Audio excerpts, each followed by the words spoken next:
My name is Richard Doku. Personally, I was born a hearing person. When I was a baby, I remember with other kids, just like the way every normal baby does, every normal kid does. So I attended nursery, kindergarten.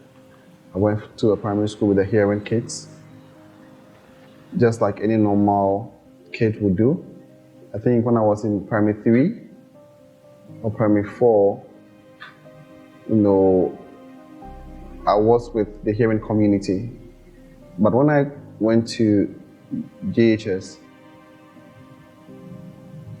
at a place called Malam in Accra here, I remember I was attending, I think when I was in DSS 2, one day I just became very sick.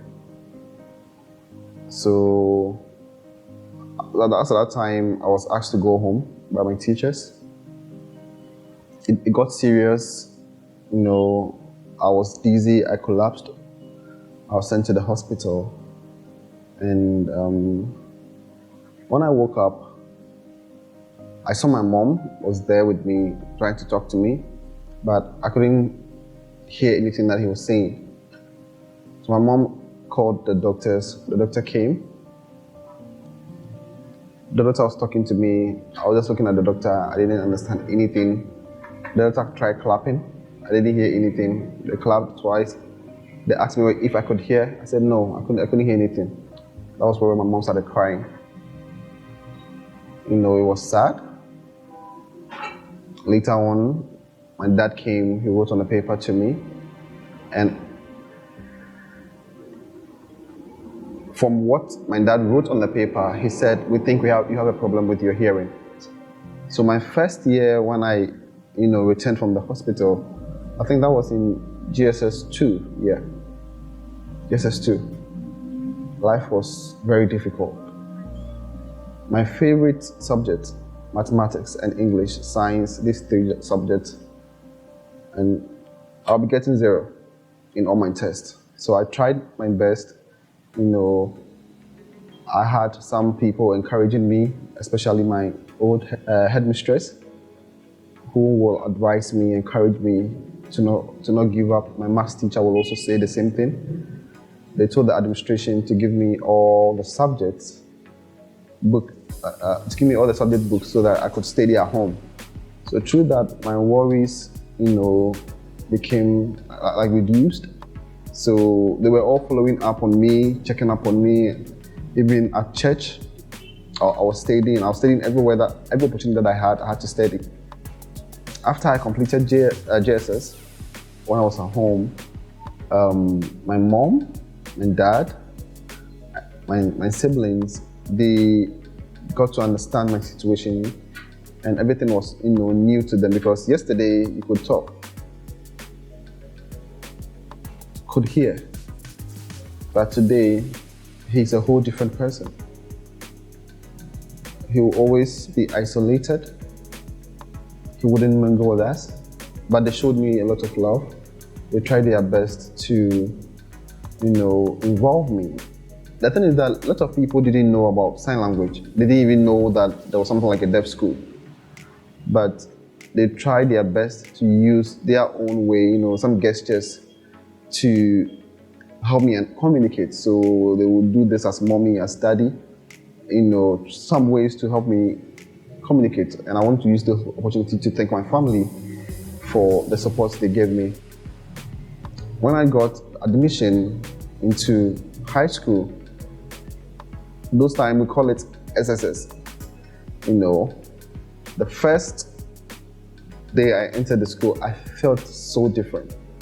The thing is that I'm a hearing person from a hearing community, and all of a sudden, I'm a deaf person.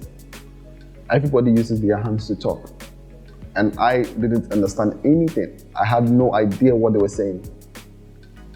So I kept asking myself in my head, so these are the people, so do they understand themselves, throwing their hands, up and down? But as time goes on, I came to learn what sign language was. I came to realize that sign language was their own language that they used to communicate. So I started learning. I learned a lot. By the second year in high school, I became good with sign language. I could communicate with my friends. So after graduation, I was posted to Koforidua School for the Deaf to teach over there. I taught over there for a while, for almost to 2013.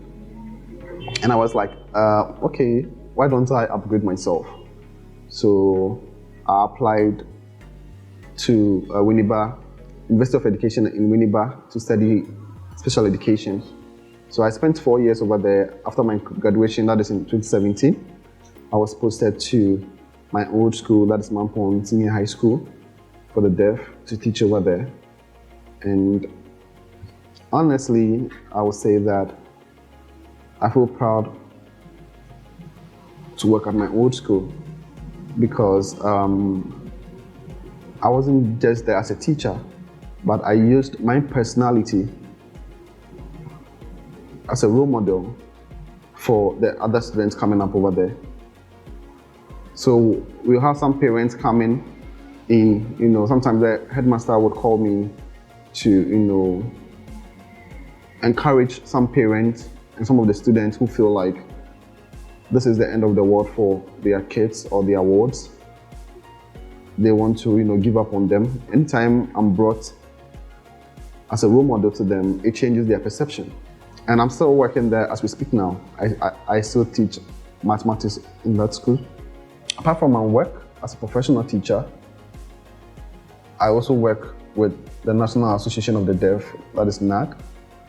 My responsibility here at NAD is I'm the sign language officer here under one of our major projects, that is sign language recognition in Ghana. So I'm working here as a sign language officer, and my responsibility right now is to teach sign language and also to have some connections with UCC, the Department of Psychology and Education.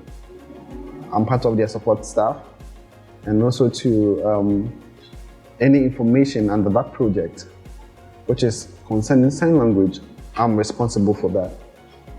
When it comes to drafting of curriculums, sign language teaching materials, and everything, I'm the one in charge of making those editing, taking the videos, editing them into book-like forms or into video format. I'll call some of my interpreters to come in there, look at the voicing part of it, and I'll do all that. Now, when it comes to my normal life, I'm in a relationship. I'll be getting married very soon. I'm still planning on that. I have a daughter, about 2 years old now, and most people have this perception that when a deaf person and a deaf person are joined together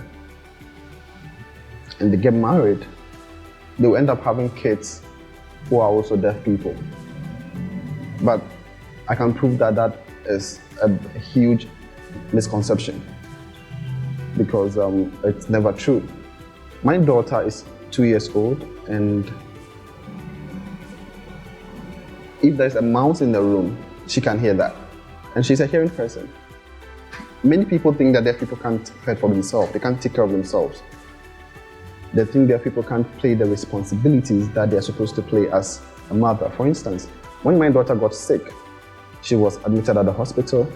The doctor and the nurse thought that my girlfriend, who is the mother of the child, it would be appropriate for her to go home. So that my mother, that is my wife, that is my daughter's grandma, should be the person to stay with the baby. And that is really funny because the baby needs the mother. Now, I've come to understand that the word or the phrase, the disability is not inability. I've come to understand that phrase because it's not just a common phrase. The thing is that